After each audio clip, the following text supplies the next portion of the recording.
Hello, Scorpio family. Welcome. Rabbi Abe here. Okay, first off, this is a very important idea, especially in the month of Aquarius. So we have to talk about really what the opportunity, responsibility, but great light that is possible, especially for Scorpio in the month of Aquarius, okay? So we need to talk about that. And it's a secret that has to do with the new year of trees, of all things. So what is that about? But before we actually get into it, first I want to thank everybody for joining. Those of you who did, we had great group in the crash course last Sunday. And if you were not there, you can get the replay. Go to rabbieabe.com. You can get yourself the replay. And if you're not already registered for the new one, February 25th, we're doing Changing Destiny, Reincarnation, Birth, Death, so many things, okay? The process of the soul, understanding the tikkun process, or rather the karmic process, and how to change our destiny, how to change things. Okay, so in the month of Aquarius, there's a minor holiday. I mentioned it on the other channel in a video, but I didn't go into deeper details. It's called Tu Bishvat, the 15th day of lunar Aquarius. And it is called the New Year of Trees. Well, what does trees have to do with anything? Well, what does it have to do with Scorpio? And invariably, as I mentioned in the crash course, and again, it's purely a coincidence, but we understand I don't believe in coincidence. This week, the weekly reading, because every week there's a weekly Bible portion, and we understand the Bible is a code, okay? I'll keep repeating that till we understand it, hopefully, and really understand it truly is a code. But the weekly portion of that section in Exodus, remember it's not really called Exodus, we've spoken about that. It's really the book of names. But in that book, there is this story, very famous story, of the Israelites leaving Egypt. They left Egypt, there was the Exodus of Egypt, and the very famous story of the splitting of the sea. Okay, splitting of the sea, and the Israelites going through the sea. After it was split, Egyptians followed, and then the sea apparently closes up on the Egyptians. Okay, that's all. Great. What is it about? What is it really about? What does it have to do with Scorpio? In Scorpio, we've explained, and I hope it's clear, that the word for Scorpio is akrav. Akrav. So if you remember, we'll put it right up here. Akrav. And the two letters at the end of the word akrav are ayin and bet. Now, ayin and bet represent what we call the light of wisdom. Light of wisdom is the pure force of energy that comes directly from the creator force. That's what we learn in the deeper study of Kabbalah. This light of wisdom is the closest to the endless force of the creator, but it is what we'll call an extension of that light, an extension. So suffice to say, it is the purest level of spiritual light, potential, everything that has the capability to be revealed in our life. It is also the same force that makes everything move, right? It makes everything happen. It is no revelation. It's not revealed. It is all the forces of potential, and everything is included. All right. So we said that, again, in the word Scorpio, we have the ayin and the bet, 72. What does 72 represent? The light of wisdom. By no coincidence, and that's why I'm talking about it. 72 is a code for the names, which are the 72 names, which you can see in back of me, the 72 names of God. But the Kabbalists also explained that this 72 is the entire potential force of the light of the Creator to be revealed in this world, to be revealed. That means in anything, right? All the totality, force of fulfillment that can be revealed in this world. All right. So what does this have to do with the month of Aquarius, which we are presently in, Scorpio, and the light of wisdom? So we've already said, well, we know Scorpio. Scorpio is the most powerful sign of the zodiac. There's no question about that. It is. Power, we have to understand, power comes with responsibility. Because power is potential. It's just that. It's potential force. It can be powerful good, powerful bad, powerful negativity, powerful positivity and revelation of light, or powerful concealment of light and blessing. We obviously want the other. We want to be a part of powerful potential, light, blessing, good. Where does the other thing come in? Where does the negative part come in? How does that come about? In other words, what is this negative side, and how does it manifest in our life? How can we avoid it? And what do you need to do if you're a Scorpio? Especially, not only Scorpios, but especially because it is the belief. It's my personal belief that the constellation of Scorpio plays a big role in the removal of chaos, pain, and suffering on this planet, if they do their job. Now, it's not up to Scorpio alone, but it is up to Scorpio to put energy in for whatever reason. If you came into this world as a Scorpio, that's not by chance. It means you have some additional responsibility in your karmic process to influence the rest of the population, because you'll do it one way or the other. You influence the people in your life, good or bad. You influence, probably more people than you're aware of. You influence. There's the tendency for Scorpio to influence others in a powerful way. Again, but or for the good or for the not so good. So, what happened in this story of Exodus and this splitting of the sea? Well, there was the Egyptians were chasing the Israelites. Now, we've spoken about Israelites. I don't want to go too deep into the idea. It's on other videos, so I don't tell me that. I know a number of you have told me that I always say that, that I don't want to go too deep into it. But it's there, but I just, can't repeat it every time. Israelite doesn't mean Jewish people. It means those who have elevated out of the frame of nature, which is called Jacob, by elevating the consciousness, being willing to fight the inner battle of selfishness, overcoming it, getting to the sharing space where I'm not only thinking about me, now I'm called to Israel. I fight for spiritual enlightenment, for again, not just for enlightenment, not me alone on the mountain, but to assist others, to help. It's spiritual to share when we truly share. When we go outside of our nature, that's spiritual. We can study all the spiritual books in the world. Doesn't make us spiritual people. Spiritual people is about what we do, how we share of ourselves, especially when it's difficult. So that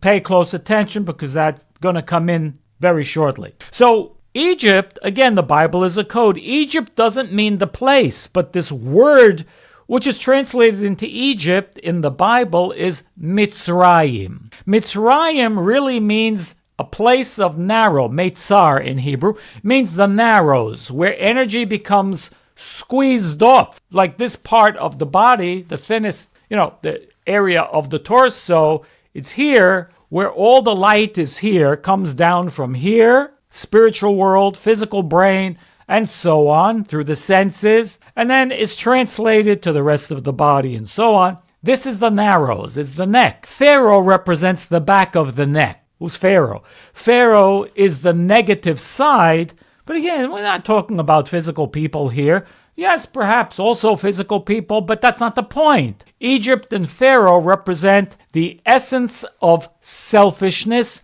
ego, the selfish desire, or what we call the self-alone desire, which is the most narrow part and the back of it. So it's not revelation, it's total concealment. And that's what Egypt represents. So Egypt was chasing the Israelites. Are you getting a different kind of a picture? So this desire, selfish desire, the ego desire, is chasing the Israelites, meaning that they have arisen above, but they were not alone. There were Egyptians mixed in together with them. They're called mixed multitude. They did not undergo the purification of Egypt. All right. They come to the sea. The name of the sea in Hebrew is Yam Suf. Suf. But it's really Sof in Hebrew. The same word. Sof means end. The sea of end. What does that mean? Sea of end. Well, they seem to have come to the end of the line, apparently, right? And they were screaming to Moses, Moses, Moses, save us, right? You brought us here to die and everything else. Because the Egyptians, again, if you remember that movie, that old movie in the late 50s, the 10 Commandments, Charlton Heston. Oh, those of you who are old enough to remember the movie. Anyway, they're all screaming at Moses, you brought us here to die. So what happens? So Moses, like any, person who's in trouble or in a tough spot, even an atheist, they say there's no atheists in the foxhole. Just in case, Moses was connected. We're not talking about Moses, but for the rest of us, even the non-believers in anything, you pray.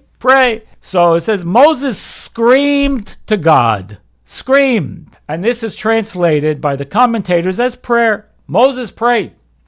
And what was the answer of God to Moses?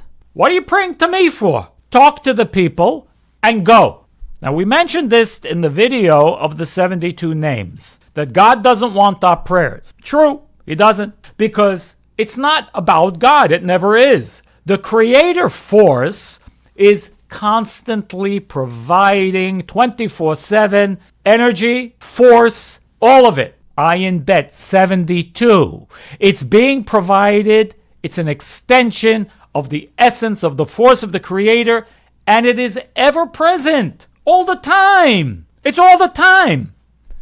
Well, okay, again, so if we understand that, then of course the next question should be, well then why aren't we receiving it 24/7? Because there are rules to this universe. When we create endings, we have endings. They came to the end of the line, Yam Suf, the sea of end. They came there. They needed to reverse this situation.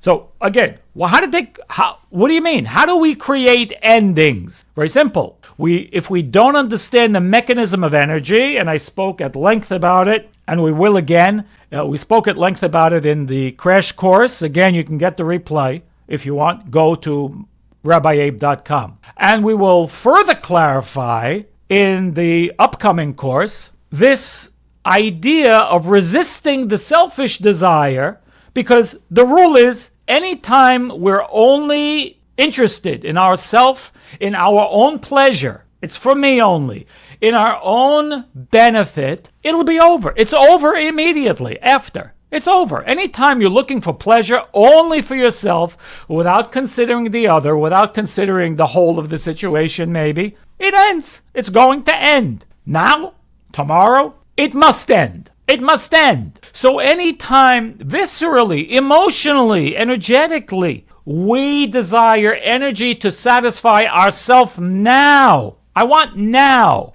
So you have to first think, Scorpios, what energy are you most likely to want now? Is it to be right? Because righteousness turns into judgment. You're right, they're wrong. Or I judge you for, whatever you can figure out. Or the revenge. Why? I want to equalize myself. Revenge on you. If you betrayed me, that means what? Betray. You lowered me in whatever degree, and I need to raise myself back up. How? By putting you down or getting rid of you. So, again, everything has a positive and a negative attached to it. Remember, Israel means rising above, and this idea of endings is always going to be a natural result according to the rules of the universe that we put in place in the creation. Yes, you heard me correctly. You don't understand? Go back to the crash course, go back to the replay, or come to the next one. because this is something that has to be understood. If we had to change our destiny, if we had to change anything about our life, we must understand this. There's no other way. You will be a robot. This I can promise you. You'll be a robot of your nature. So we're not here to act naturally. We are here to change those aspects of our nature which we came for. That's why good people suffer. Good people still have a nature. And if you don't change the nature that you came to change, good or bad, we suffer as a result. That's unfortunate truth. But it is true. So the sea of ending. But what happened? Moses was told, 1 second, talk to the Israelites. Meaning what? Translation. Teach them what I taught you. Give them what I taught you. And that's this week's force specifically.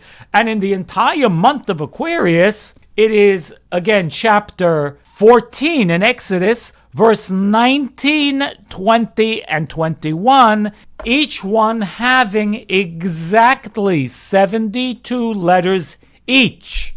Exactly. No more, no less. No coincidence. Doesn't happen anywhere else in the Bible text. Of course, I'm talking about the original text in Hebrew. These 3 times 72 letters, verse 19, 20, and 21, create these names. Okay, when they are combined together, they are the right, the left, and the central column of energies like the proton that relates to Abraham, the electron that relates to Isaac, and the neutron which relates to Jacob. Remember, Jacob transformed into Israel. How did he do that? By activating the neutron force. What is that? Resistance. Resistance of immediate desire. Resistance of my own personal pleasure alone. Nothing wrong with personal pleasure, as long as the others in my circle also benefit. It cannot be for myself alone. Nothing can be for myself alone. There has to be the consciousness, the thought, injecting the consciousness of benefit to other people. How can this benefit? And if you can't figure out how this benefits other people, maybe you shouldn't do it. Maybe it's the wrong thing. We have to understand that. We have to be willing, again, to resist our own personal pleasure for the moment, which will die. It will end. It will end. The sea ended. Because that's nature. It will end. And rise above. But it's like splitting a sea. Rising above our nature in that moment and elevating to Israel is like splitting the sea. Painful, maybe difficult, maybe let go, maybe hold on, maybe take on responsibility, maybe, let go of control. It depends what nature is telling you to do right now. You need to analyze it, you need to think about it, you need to figure out what's my action here. Again, this is all part and parcel of what we're teaching, right? This is why we have these, seminars and courses. Why? To help us be better at this, because this is totally against our nature. But when we are willing and able to do that, they're miracles. Miracles. We create miracles. We create abundance of blessing and light and so on. We go back to the original stage of creation. Which was what? What does it have to do with the trees? You knew we'd get back to the trees, right? Because what does it mean? In the month of Aquarius, there is a new year for trees. What is this? To reestablish what the tree was meant to be. Now, of course, the tree represents what we call the tree of life. There's more to the story. You see, in the third day of creation, it says in Genesis, Vayome Elokim tache haaretz deshe esef mazria zera etz pri ose pri lemino asher zarobo al haaretz vayiche.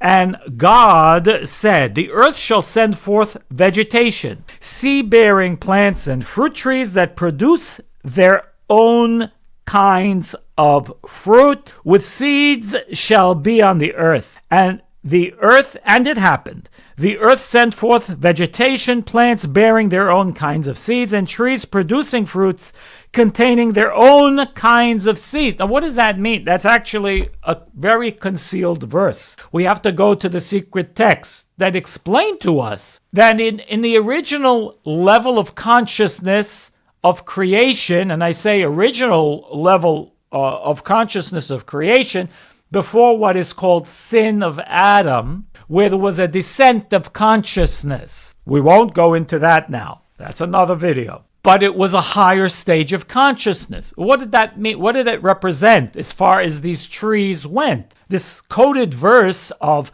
trees, seed bearing, it doesn't mean, God created trees and the tree and the seeds would bear fruit and create more trees, which is also true. But something amazing. It says in the different texts, Midrash, it says that in the original stage of creation, the tree had the same taste as the fruit. What does that mean? It means that if you would break off a piece of the bark or the trunk of the tree or any part of the tree and you would eat it, it would be exactly the same as the fruit. What does that mean? What does it mean for us? It means, well, just as the tree has different stages of process, right? There's a process from the time you put a seed in the ground, till the time it grows, till the time it bears the fruit. Just like every desire that we have is the beginning stage, it's the seed level, a new idea, a new project, a new situation, whatever, new relationship, new job, new whatever, new thing you're going to do today, an activity, doesn't matter. Everything begins with a desire. It goes through a process until it bears fruit. That's how it is. What's the problem? Well, after this sin of Adam, again, it means a lowering of the stage of consciousness because of certain negativity. The process became bitter. What does it say at the end of the chapter in Genesis? It says, because you have done what you think, cursed is the ground, cursed is the earth because of you. With the sweat of your brow, you will eat bread. What does that mean? It means from that point on, a new process. That was the seed level of a new process. What's the new process? The process is bitter, the fruit is sweet, but the process, maybe you like it, but it's not like the fruit, right? It's not like the fruit. The tree is the tree, the fruit is the fruit. Not the tree is also the fruit. It's the same, no different, meaning we don't necessarily enjoy the process. Sometimes we do, sometimes we don't. That's tree of knowledge, good and evil, ups and downs, yes, no, positive, negative. So sometimes it's a nice process, but invariably the process may be difficult. The process is a lot of work. The process is the process. You want to work out. The fruit is, standing in front of the mirror and now I'm more fit. To get there, it's a painful process. Sometimes things can be a very painful process getting there. Trying to be successful, trying to do something new, whatever. Process painful, fruit is sweet, great. But originally it wasn't supposed to be that way. It was supposed to be the process should be just as sweet as the fruit that comes out in the end. How would life be if it would be that way? Can it be that way? Yes, it can. That is the secret of the new year of trees. That's the energy that exists in Aquarius. It's so powerful. Who has the greatest opportunity to tap into that energy? Yes, that's why we're doing this video. Scorpio. Why? Because Scorpio has that light of wisdom in its raw form. But remember, its potential, it's a very high level of energy. What do you do with it? How do you use it? If you use it for yourself alone, you create destruction. And that's why, indeed, Scorpios do like to destroy. In their mind, the destruction will lead to them rebuilding it better. But you have to respect the work of others. Sometimes there's a place for that destruction and recreation, rebuilding. But sometimes not. You have to know when yes, when no. considering others, understanding what's the best thing to do on behalf of other people. How can I use my, intense, awesome, powerful energy to benefit others, people in my family, mankind, right? Not just what belongs to me, but especially what's outside of me. That's the whole thing. That's the secret. This secret exists. So while this concept it's an always concept, but it's the seed level of it is in the month of Aquarius. So what to do? Well, in the month of Aquarius, it is highly recommended, of course, especially for the Scorpios, to look for those opportunities to transform that which I was selfish about, that which I wasn't really thinking of others. I wasn't really thinking of him, her, this, that, the other situation, whatever. And take that energy and transform it. Use the formula of resistance. Resist the immediate pleasure of this desire. Resist the energy that you're receiving from a selfish part of that, an ego part of that, a self-serving part of that, and do your best to transform it. Push that away. Resist it. Push that energy away and ask yourself the key question. How can this be for benefit of others, benefit of this one? How can I help? How can I share in this same situation? Of course I can receive, but it also needs to benefit the others in my surrounding, in my sphere, going outside of the box. Think about it. This is such a powerful idea, and there's so much light to be gained by this, and you will be the instrument and the channel to put that type of light into the atmosphere. Never second guess your power. I know you don't. Most of you don't. But don't doubt, because negativity will come and say, yeah, but can I really affect the quantum?